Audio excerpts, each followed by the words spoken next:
জানো তো বিয়ে বাড়িতে বর আসার আগ মুহূর্তে কাছাকাছি সময় যে টেবিলটা বসে না এই টেবিলে একটা সময় কোনটায় বসে।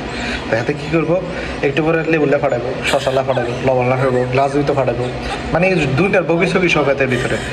তো সবাই তো খাইতে বইছে, হাতে গরু মাংস খাইতো না অ্যালার্জি, আরও মুরগি খাইতো না অ্যালার্জি, এই খেতো না সেই খেতো না, সাদা ভাত লাগবো হাতের, আর লাগবো দেশি মুরগি। সবাই খাইতেছে, কারোর কোনো সমস্যা নাই। তো যেহেতু খাতিনদার হাতেও তো হাতের প্রতি একটু বেশি হয়ে গেছে না, হাতের প্রতি বিরক্ত হয়ে গেছে গা, তো হাতেরা ফাটাইছে দেশি মুরগি আনার জন্য।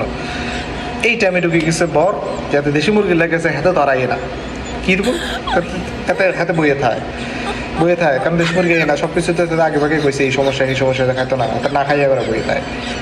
এই টাইমে বড় ঢুকি যায়, সবাই কয়, সবাই তাড়াতাড়ি লাগাই দিছে বাইরন বাইরন বাইরন বাইরন, আমি হেঁতেও যায় এত রেটো হয়, এত আর কি রুবো, হেঁতেও নাই লাশ মতো কি রকম ডিমটা খাইয়া কোনো রকম বাইরন লাগে। এই আব্বু হিসাবে সমস্যা হয়েছে তখন এরকম, এই বেশি নারাঙ্গি করছে না, অন্য ওই লাশ মতো ওই ডিমটা খাইয়া কোনো রকম বাড়িতে কি করবো। আর ওই জামাই ঢুকিয়েছে আর সময় তো না টেবিল ছাড়িয়ে দিতে 3 বছর হয়ে গেলে আর মাল ফেলাবে না, বোকা চোদা।